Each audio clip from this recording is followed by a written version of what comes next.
pense qu'il y a quoi de bon d'être impatient parce que tu vas passer à l'action rapidement, mais il faut que tu sois en action. Faut que tu sois patient, mais passer à l'action violemment puis rapidement. C'est aussi simple que ça.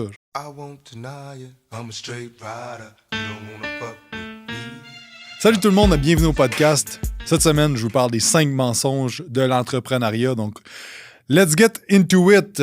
Premier mensonge qu'on entend, c'est « tout le monde peut le faire ». Si je peux le faire, tout le monde peut le faire. Je pense qu'on est dans une industrie, dans un moment de l'histoire, si on veut, où est-ce que il y a beaucoup de monde qui font de l'argent sur le dos des gens qui veulent faire de l'argent. Puis je pense que ça amène justement à ce discours-là que tout le monde peut réussir. Si moi j'ai réussi, tout le monde peut réussir. Puis je pense que oui, il y a des gens qui peuvent réussir un certain niveau de revenus. Par exemple, je pense que pas mal tout le monde, s'ils se bottent le cul pendant assez longtemps, peuvent faire, mettons, des mois à 10 000 de revenus de compagnie, par exemple, de coaching en ligne dans le fitness. Mettons, on reste dans le fitness. Là. Fait que oui, je pense que c'est ça. Sauf qu'après dépenses, il te reste peut-être comme 6 000. Puis c'est ça. Puis tu travailles, tu es travailleur autonome, donc tu travailles... Tu peux pas prendre de vacances, tu sais, fait qu'il y a plein d'autres choses. Fait que oui, je pense que tout le monde peut se rendre là, mais c'est pas vrai, selon moi, que tout le monde peut se rendre à des niveaux incroyables de bâtir des empires, tu sais. Faut arrêter de se mettre la tête dans le sable et dire ou de la tête des nuages, de dire ça va donc être, tout le monde peut réussir, ça prend juste de l'effort, ça prend ci, ça prend ça, mais moi, je crois fortement que ça prend un certain talent, ça prend de la discipline, ça prend certains traits de personnalité. Tu sais, il faut que tu sois ultra discipliné, il faut que tu sois fonceur, il faut que tu aies un bas taux d'émotions négatives, il faut que tu sois quelqu'un qui est structuré, ordonné, puis qui veut réellement réussir, qui veut atteindre des objectifs, qui est drivé à relever des défis. Donc, si c'est pas inné pour toi, puis la seule affaire que tu veux faire, c'est d'écrire entrepreneur sur ta bio Instagram, puis à un moment donné, de t'acheter un gros char, puis de flasher, puis c'est pas ça. Comme tu peux pas avoir cet objectif-là, puis te dire « Ah, ça va être facile parce qu'il y a quelqu'un qui m'a dit que si lui, il peut le faire, moi, je peux le faire. » Puis à rencontrer du monde qui ont des énormes business de centaines de millions de dollars par année, il y a un petit quelque chose. Il y a des talents cachés, il y a des choses quand même spécifiques, puis c'est pour ça que la moyenne des entrepreneurs au Québec, si je me souviens bien, c'est entre 30 et 50 000 dollars par année de salaire qui se tirent. Puis ils travaillent, je pense que c'est 60% des propriétaires de PME au Québec travaillent plus de 40 heures par semaine. Puis la moyenne, je pense, ça donnait comme alentour entre 10 et 15 $ de l'heure qu'ils font. La moyenne des PDG de PME au Québec, ils font pas d'argent. Puis ils sont là par passion. Mais ça, c'est autant le propriétaire de restaurant, le propriétaire d'une compagnie de coaching, le propriétaire d'une usine. Tu sais, une PME, ça va être 15 employés et moins, je pense, ou 10 millions et moins de chiffre d'affaires. C'est un énorme strat. Donc là, à travers ça, c'est que si tu additionnes ça, on s'entend que c'est pas tout le monde qui va réussir. Puis je pense que c'est 50% des business vont faire en dedans de 5 ans. Je pense en bas de ça. C'est 30% vont faire en bas de 5 ans, mais 50% après 10 ans.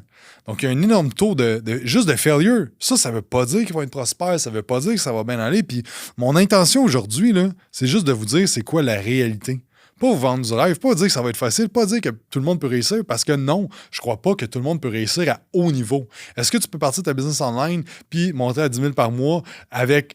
genre, en investissant en toi par bûchant, puis en faisant ainsi des vidéos, puis comme en étant là, oui. Sauf que ultimement, y a-tu un autre chemin que tu peux prendre? Je veux dire, Tim Cook est CEO d'Apple, c'est pas lui qui a fondé Apple, mais il fait des centaines de millions de dollars par année, take home. Donc, il y a peut-être des entreprises dans lesquelles tu peux aller travailler où est-ce que tu peux bâtir d'être entrepreneur au sein de cette entreprise-là, peut-être d'acheter des parts à un certain moment donné. Donc, il n'y a pas juste le chemin de l'entrepreneuriat. Puis je trouve tellement que c'est glorifié présentement. Je trouve que c'est un réel problème. C'est pour ça que j'en parle aujourd'hui, parce que c'est pas vrai que tout le monde peut réaliser ça. Puis si toi, je te dis ça, puis t'es comme, non, man, m'a te prouver que moi, je vais réussir, ben t'as la bonne attitude, puis let's go. Fais-le, puis je vais t'encourager là-dedans. Sauf que faut être... À un moment donné, c'est-à-dire est-ce que je suis mieux d'être un numéro 2 dans une super grosse business ou est-ce que je peux évoluer, puis pas nécessairement une super grosse business, mais une business dans laquelle je peux évoluer, je peux créer des postes, je peux faire en sorte que le business avance, mais moi pas être le fondateur, moi pas être la tête d'affiche, mais Colin m'a être capable d'avoir de l'impact à travers cette business-là, puis ça sera pas la mienne, mais c'est correct, on va peut-être avoir un piece of the pie à un moment donné, tu sais. T'es-tu mieux d'avoir 100% d'une compagnie qui fait 100 000 par année, ou t'es mieux d'avoir 10% d'une compagnie qui fait 100 millions par année avec peut-être tous les avantages sociaux, les vacances, toutes les affaires que tu vas avoir avec ça. Parce que travailleur autonome, quand tu fais 100 000 par année, là, tu peux pas prendre 4 semaines de vacances. Puis là, tu vas te dire, oui, mais je vais travailler en Floride, mais c'est bien mieux que travailler au Québec. Oui, mais tu travailles pareil. C'est bien plus le fun de partir en vacances puis de déconnecter ton sel puis pas y penser pendant 2 semaines. Puis ça, c'est à travers le temps aussi. Parce que peut-être que là, tu trouves ça bien nice d'être coach online puis de faire du revenu puis ça, mais je te dis, down the line, à être dans l'industrie depuis plus de 10 ans, à un moment donné, tu vas être tanné de faire ça, right? Fait que c'est ça. Fait que c'est ça mon point numéro 1. Penser que tout le monde peut le faire. Non, ça prend certains skills qui se développent, ces skills-là. 100%, mais ça prend quand même certaines choses de base. Deuxième point, ça va un peu avec ça. Penser que ça va être facile. Je pense que 0 à 10 000 peut être relativement facile. Mais bâtir de quoi? Bâtir une business que tu es fier d'avoir, qui grossit à travers le temps, qui aide une tonne de personnes, et ce, 5, 10, 15, 20, 25 ans, c'est un autre paire de manches. Puis ça va être extrêmement difficile. Ça va être difficile au niveau de te faire connaître. Ça va être difficile au niveau de la gestion de cette croissance-là. Ça va être difficile de croître cette entreprise-là. Ça va être difficile d'engager les bonnes personnes, de les garder, de les motiver, de gérer ce staff-là, de mettre du monde dans les postes de leadership parce que déléguer des tâches, c'est une chose, mais déléguer un processus décisionnel, c'en est un autre, puis déléguer. Donc, tout ça, ça va être difficile. Fait qu'il faut juste le savoir que ça va être difficile. Ça va être Si t'aimes ça, là, ça va être crissement nice, ça va être des défis que tu vas relever, puis tu vas apprendre une tonne à travers ça, puis tu vas triper. Sauf que, de dire que ça va être facile, que tu vois sur Internet présentement, hey, deviens, fais ton premier 10 000 en 90 jours, puis m'a tout te montré la méthode secrète qui fait ci, ça, comme bullshit, sérieusement, comme. Il y a des choses que tu peux faire qui vont t'éviter des erreurs. Puis c'est ça qu'on amène dans le mastermind. C'est comme, c'est pas une méthode que je te vends. Là. C'est pas un blueprint. Là. Genre, je vais t'aider à te passer d'entraîneur-entrepreneur au niveau de ton identité, au niveau de la façon que tu penses, au niveau des questions que tu te poses. Mais ça prend du temps. Il n'y a pas aucune méthode qui va t'apporter des clients de même. Puis à travers ça, oui, tu vas acquérir des clients. Mais là, tu vas avoir des défis de gestion de croissance. OK, là, mais là, c'est fun. Là, je fais, mettons, 15 000 par mois, 20 000 par mois. Mais là, je travaille 90 heures par semaine. OK, mais là, tu as d'autres défis. Puis c'est constamment ça. Donc, faut juste comprendre la réalité. Ça va être difficile. Ça va être le fun si t'aimes ça. Mais ça va être difficile, puis il va y avoir des défis. Puis il y a des passes que tu vas te demander qu'est-ce que je crée à faire ça, right? Mais si ton why, ton pourquoi il est fort, si ta mission est forte, si tu crois en c'est quoi ton objectif ultime dans 5, 10, 15, 20 ans, tu vas rester aligné, tu sais. Parce que mon troisième point, c'est que ça va avec ça, c'est de penser que ça va aller vite. Il y en a du monde. Vous avez entendu une couple d'exemples du mastermind, du monde, ça a été super vite. Mais vous savez pas tout ce qu'ils ont vécu dans le background. C'est un peu ça le but des avants là qui vous racontent tout ce qu'ils ont vécu. Puis le but d'avoir des entrepreneurs dans le monde du fitness, c'est ça que j'essaie d'avoir dans les interviews. Il y a tout le temps un lien avec le fitness, si possible. C'est comme, ils en ont vécu des affaires, c'était tough, puis ça a pris du temps. Donc, tout le monde, vous allez les entendre dire, ça fait 10 ans, ça fait 5 ans, ça fait 7 ans, ça prend du temps bâtir de quoi, donc ça va pas aller vite. C'est pas vrai qu'en 90 jours, puis même en 1 an, que tu vas scaler ta business en malade, puis que ça va donc bien aller à ce moment-là, puis ça va un peu avec, présentement, des problèmes dans la société, c'est la gratification instantanée. C'est les likes, c'est comme, on veut tout de suite dans un claquement de doigts, puis je pense qu'il y a quoi de bon d'être impatient parce que tu vas passer à l'action rapidement, mais il faut que tu sois en action. Faut que tu sois patient, mais passer à l'action violemment puis rapidement. C'est aussi simple que ça. Genre. Donc, puis tu sais, la gratification instantanée, je pense que c'est quelque chose qui vient de très loin chez l'humain, qu'on veut avoir tout le plus rapidement possible, puis on veut avoir le plaisir facile, tu sais. Puis là, je vais aller comme d'un... c'est drôle parce on a parlé brièvement de ça tout à l'heure, mais je vais aller un peu dans la religion, OK? Puis... ça, on parle, tu sais, déjà, mettons, l'histoire d'Adam et Ève, c'est que Adam, ben, comme il s'est fait offrir une pomme, puis il savait très bien qu'il allait avoir des conséquences, mais il était comme, il y a personne qui me regarde, puis ça va être la gratification instantanée, puis genre, je vais manger la pomme, puis ça va bien aller, puis il y a personne qui va me pogner, puis, ben, l'histoire fait que, ben, il s'est fait pogner, puis là, Dieu a dit, ben, regarde, tu vas vivre la souffrance que tu n'aurais pas vécue si tu aurais fait ça, puis là, aussi, un autre point, c'est qu'il s'est déresponsabilisé à ce moment-là en disant « Ah, ben c'est la faute de la femme, c'est la faute du serpent, c'est la faute de l'autre. » Donc, il n'a pas pris ses responsabilités, puis ça a empiré les choses. Fait que, c'est un peu ça présentement. Fait que, juste dire que c'est dans l'ADN de l'humain de faire ça, parce que c'est une histoire qu'on raconte depuis 2000 ans. Right, ça? Donc, mais en le sachant, on est capable de se dire bon, ben, je dois être capable de travailler ma gratification différée. Donc, de dire que je fais tous les efforts, day in, day out, pendant X nombre de temps. C'est pas grave parce que le outcome va arriver tôt ou tard. Si tu fais exactement ce que tu as à faire, jour après jour, semaine après semaine, mois après mois, ça va arriver. C'est un peu comme, il y a beaucoup de parallèles avec le bodybuilding, la condition physique et l'entrepreneuriat. Tu te prépares pour un show de bodybuilding. Tu vas manger tes meals, tu ne cheateras pas, tu vas boire ton eau, tu vas prendre tes suppléments, tu vas faire ton cardio, tu vas faire ton entraînement. Après une semaine, tu ne vas pas voir grande différence, là. Mais graduellement, tu vas avoir une petite différence. Puis là, jour après jour, tu continues à juste faire le plan de match, faire le plan de match, faire le plan de match, faire le plan de match. Puis là, à un moment donné, OK, mais je commence à avoir moins de gras ici, je commence à avoir mes veines un peu. Là, OK, il en reste, mais comme, OK, puis là, tu gagnes un momentum. Mais ça prend du temps, builder un momentum. Puis la transformation physique, ça va pas mal plus vite qu'une business, parce qu'en 3 mois, tu peux être ultra shred, monter sur un stage. La business, c'est comme, laisse-toi 5 ans. Laisse-toi 5 ans. Right? Puis qu'est-ce qui arrive aussi dans le bodybuilding, c'est que tu essaies une certaine stratégie, puis si ça marche pas, ben t'ajustes. T'arrêtes pas. Tu dis pas, ben là, ça marche pas, ça, m'a tombé keto, m'a tombé ci, m'a tombé ça. Non. Tu as une stratégie que tu as mis en place, puis tu fais juste ajouter, OK, on va jouer un petit peu avec les carbs, on va monter le cardio un petit peu, on va baisser ci, on va essayer ça. Puis on fait des ajustements, puis on s'assure que nos bases sont toujours respectées. Puis c'est à travers le temps. Puis ce qui est le fun, là, de la compétition, là, c'est pas quand tu montes sur le stage. C'est que quand que tu penses, aïe, aïe, hey, j'ai eu des struggles, j'ai eu des journées que ça me tentait pas, j'ai eu du monde qui m'ont mangé des beignes en face, puis ça me tentait d'en manger, puis, mais Chris, t'es fier de toi, à quel point t'as relevé les défis, puis t'as gardé ton objectif en tête, puis c'est ça, l'entrepreneuriat, mais l'objectif, t'auras jamais un stage que tu vas monter, mais tu vas avoir des milestones que tu vas atteindre, peut-être ton premier 100 000 par année, peut-être ton premier million, peut-être ton premier mois 100 000, ton premier mois 200 000, tu vas avoir des milestones, ton premier gym, ton premier local, ton premier ci, ton premier ça, donc tu vas avoir des milestones que tu vas atteindre comme la compétition, sauf que c'est pas ça.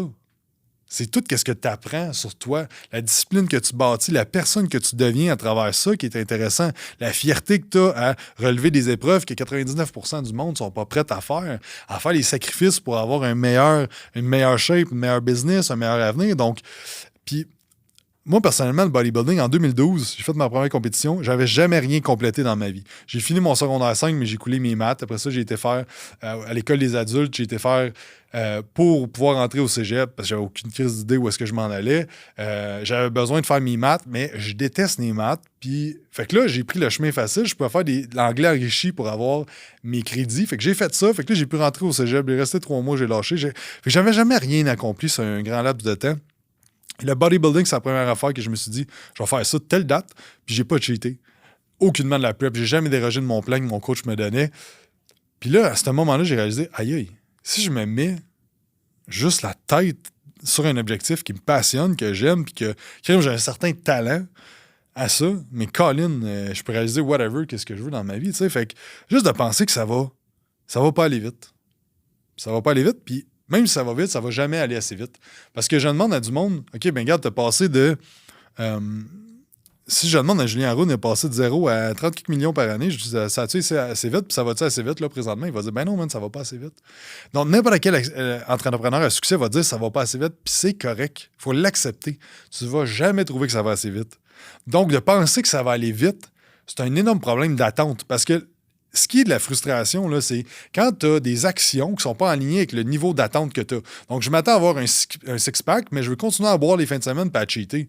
Mais c'est que là, ton attente, puis les efforts que tu fais ne sont pas alignés. C'est facile à comprendre dans un point de vue de transformation physique, mais la réalité, c'est que l'entrepreneuriat, c'est exactement la même affaire. Il faut que tu comprennes le nombre d'efforts qu'il va falloir que tu mettes, le nombre de sacrifices, le nombre de moves, le nombre de risques qu'il va falloir que tu prennes pour atteindre ce que tu vas atteindre. Puis ça veut même pas dire que tu vas l'atteindre si tu fais tous ces efforts-là, parce que, comme dans le bodybuilding, tu n'es pas jugé sur l'effort que tu mets, tu es jugé sur l'outcome. Tu es jugé sur est-ce que le monde achète ton produit, ton service ou non.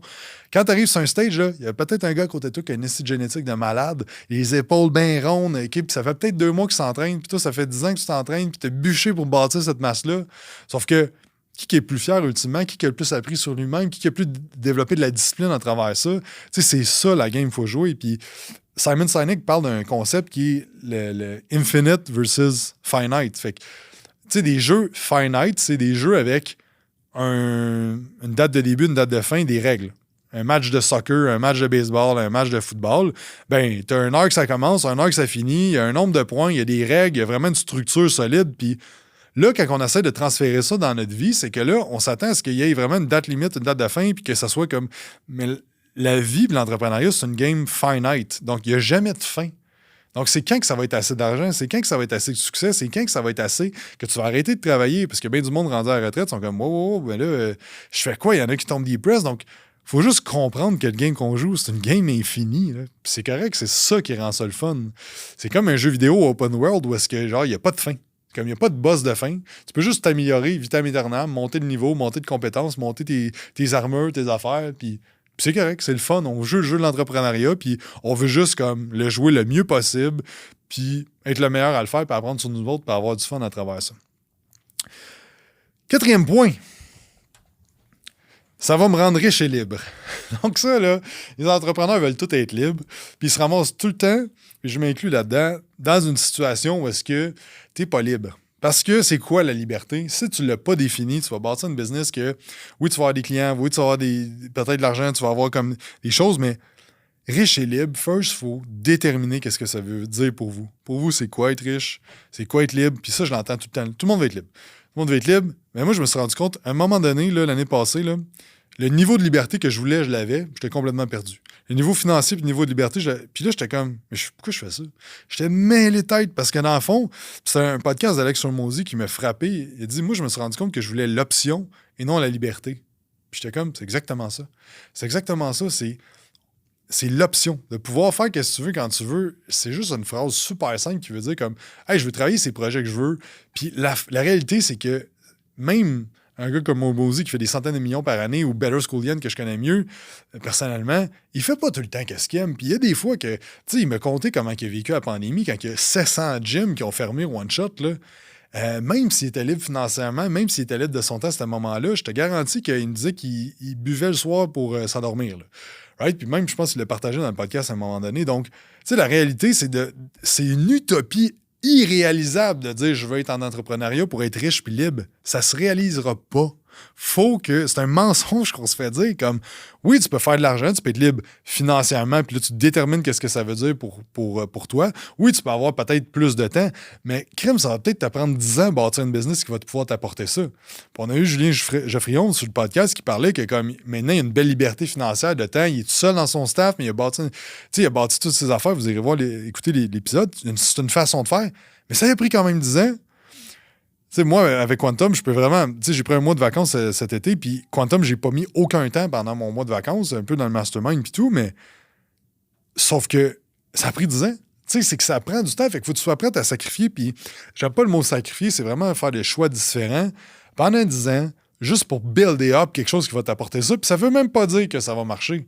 Donc, il faut que tu crois en quelque chose de plus grand que de vouloir juste être riche puis libre à travers l'entrepreneuriat. Donc, c'est quoi ton why? C'est quoi ta mission? Pourquoi tu fais ça? Puis ça revient au point que peut-être que c'est pas fait pour toi ça, puis tu devrais être à l'intérieur de l'entreprise, qu'il y a une grande vision, qu'il y a une grande mission, que comme que tu vas pouvoir vivre la vie que tu veux vivre, ta vie de rêve. Là, tu peux être libre financièrement puis de temps à travers une business. Là. Tu peux faire ça. Si t'es CEO, si t'es CO, si t'es directeur des ventes, directeur marketing, directeur des finances, tu sais, il y a plein de façons que tu peux builder up. Tu sais, chez nous, il y a 3 personnes qui ont vacances illimitées, là. Ils peuvent prendre des vacances quand ils veulent, je m'en fous, je veux juste qu'ils fassent la job. Fait que si tu veux prendre 3 semaines de vacances, je m'en fous. J'en ai un qui a pris 3 semaines de vacances là, il a fermé son sel, puis tout a roulé comme il faut. Mais tant que la tâche est faite, tant que son rôle, c'est de s'assurer que tout fonctionne, bien, si ça fonctionne pas, c'est de ta faute. Fait que bref, je veux juste amener le point que comme c'est pas vrai. C'est pas vrai que ça va te rendre riche et libre. Puis tu sais, le dernier point, c'est que si tu es un bon coach, tu peux être un bon entrepreneur. Donc là, on reste dans le monde du fitness, puis la réalité, c'est qu'il faut comprendre les compétences nécessaires. Donc, tu as besoin d'être bon en vente, en marketing, à comprendre les opérations, en gestion de temps, en gestion d'énergie, en gestion émotionnelle, en leadership, en gestion de personnel, en prise de décision, en processus décisionnel, en discipline. Il faut que tu sois hard worker, il faut que tu penses à toujours innover, il faut que tu sois créatif, il faut que tu apprennes rapidement, il faut que tu gères du risque, il faut que tu sois bon en communication, en négociation, il faut que tu sois capable d'être confortable dans l'inconfortable. Donc, un paquet de skill sets à apprendre. Donc, c'est pas vrai que c'est parce que tu es un bon coach que tu devrais te lancer à ton compte. Parce qu'en fait, si tu veux bâtir une business, tu vas tout faire sauf coacher. À un moment donné, il faut que tu te formes dans tout sauf ça. Fait que là, c'est te demander comme, OK, puis là, encore là, si tu veux faire 10 000 par mois puis vivre comme confortablement avec ça, c'est ça ton objectif, c'est ça que tu veux, fine, c'est correct. Là, tu peux juste être un coach, avoir un petit peu de marketing, un petit peu de vente, un petit peu de ci, un petit peu de ça, puis that's it. Mais si tu veux bâtir de quoi de big, là, si tu as une mission qui te tient à cœur, si tu es comme, moi, là, j'aimerais ça, là, être libre financièrement, je voudrais ça, take home, je sais pas, moi, 250, 300 000 par année. J'aimerais ça faire des investissements immobiliers, whatever, c'est quoi tes objectifs, ou j'aimerais ça ouvrir des gyms, ouvrir des franchises, whatever, tout ça. Comme ta game, là, c'est d'être devenir compétent dans toutes les affaires. Puis un bon CEO, ça, c'est Julien Bournival, on parlait de ça à un certain moment donné, puis il disait, tu sais, un bon CEO, c'est bon, il est bon dans tout. Il faut que tu connaisses tout de ta business, mais tu veux pas être le pro-marketing, le pro-vente, le pro-ci, le pro-ça, mais faut que tu comprennes toutes les moving pieces de ton organisation, tu sais. Fait que là, si tu te dis, moi, je veux bâtir de quoi d'incroyable, un big shit dans l'industrie, faut que tu commences à apprendre la vente, le marketing. Puis là, tu vas te dire, mais je vais le déléguer la vente. Mais oui, mais si tu connais pas c'est quoi un bon vendeur, si tu sais pas c'est quoi un bon script de vente, si t'es pas capable de dire, mais c'est quoi un bon taux de closing, t'as aucune idée. Puis si la personne est comme moi, mais il me dit ça, c'est comme, tu dois être capable de tout faire parce que si cette personne-là s'en va, puis toi, t'es pas bon en vente, là, tu manges un tape sur la gueule parce que là, ta business va l'écoper. Donc, t'es pas bulletproof si t'es capable d'être bon en rien. Puis, si tu build up comme ça, peu importe qu'est-ce qui va arriver, tu vas être capable de gérer, puis tu vas être capable de dire, OK, moi, un bon marketeur, c'est telle affaire que je veux comme qualité, telle affaire, puis je suis capable d'aller en trouver un autre, tu sais. Donc, il faut juste comprendre dans quel game vous jouez quand vous dites, hey, je vais me lancer à mon compte, ça a l'air cool, je vois le monde sur Internet, puis ils ont des lambeaux, fait que moi aussi, je vais être entrepreneur, ou ils voyagent, moi aussi, je veux faire ça, tu sais. Faut comprendre c'est quoi la réalité. Puis mon but aujourd'hui, mon intention, c'était pas aucunement vous décourager, c'est juste de comprendre la réalité. Puis tu sais, moi, je pense fortement qu'il y a beaucoup de monde qui devrait être entrepreneur dans une business, puis c'est pas bon pour mon mastermind, mais moi, je crois fortement que il y a bien du monde qui sont à leur compte présentement qui devraient rentrer dans une organisation puis juste devenir des numéros 2 ou des numéros 3 à l'intérieur d'une organisation. Puis, tu sais, je regarde les gars chez nous, puis comme Colin, Matt, il est rendu qu'il gère bien des affaires, il gère bien mieux bien des affaires que bien du monde qui sont entrepreneurs à leur compte, qui disent ce qu'ils font. Tu sais, PA, même affaire, il gère son équipe de vente, tu sais, comme... Il y a beaucoup de choses que vous pouvez faire à l'intérieur d'une entreprise, qu'il y a une grande mission, qu'il y a une grande vision qui vous parle, tu sais. Fait que si ça vous parle de joindre le groupe Quantum, on recherche tout le temps du monde de même. Mais le point, c'est que si l'entrepreneuriat au plus profond de ton âme, ça t'intéresse, puis tu veux te lancer dans cette voie-là, donne-toi 10 ans. Donne-toi 10 ans à bûcher, donne-toi 10 ans comme... Laisse-toi la chance, puis tu sais, il y a une limite aussi entre le dévouement et l'acharnement. Tu sais, si après 5 ans, tu es encore en train de faire 5 000, 6 000 par mois, ou même 10 000, puis tu travailles comme un malade, puis comme... Tu sais, à un moment donné, il faut que tu te rendes à l'évidence que est-ce que c'est fait pour moi? Est-ce que réellement, je vais vivre la vie que j'ai goût de vivre à travers ce médium-là? Tu sais, est-ce que c'est la bonne mine d'or dans laquelle que je suis en train de creuser ou c'est pas une mine d'or pas en tout, tu sais, parce que faut comprendre qu'il faut que tu ailles où est-ce qu'il est l'or. Puis l'or, ça peut être l'or L''OR. L'or, c'est comment tu te sens bien dans ce que tu fais. Fait que si la mine d'or que tu veux aller creuser, toi, c'est l'entrepreneuriat, vas-y. Mais à un moment donné, si tu te mets à taper puis tu te rends compte qu'il y a juste du gravier puis qu'il n'y a pas d'or dans cette mine-là, il y a peut-être une mine juste à côté que tu vas peut-être être le 3e, le 4e ou même la 10e personne qui bûche dedans. Sauf que tous ensemble, là, tu vas trouver ton or à toi. Qu'est-ce que tu es bon à faire, ton 5% de génie au sein d'une organisation, tu sais. Fait que c'est ça, je résume les points. Premier point, penser que tout le monde peut le faire. Deuxième mensonge, penser que ça va être facile. Troisième mensonge, penser que ça va aller vite. Quatrième mensonge, penser que ça va vous rendre riche et libre. Et cinquième mensonge, c'est de penser que juste le fait que tu es entraîneur, que tu vas être un bon entrepreneur. Donc, si ça vous a aidé, n'hésitez pas à laisser un 5 étoiles sur iTunes, 5 étoiles aussi sur Spotify, vous abonner à la chaîne YouTube, puis on se parle dans un prochain podcast. Bye tout le monde.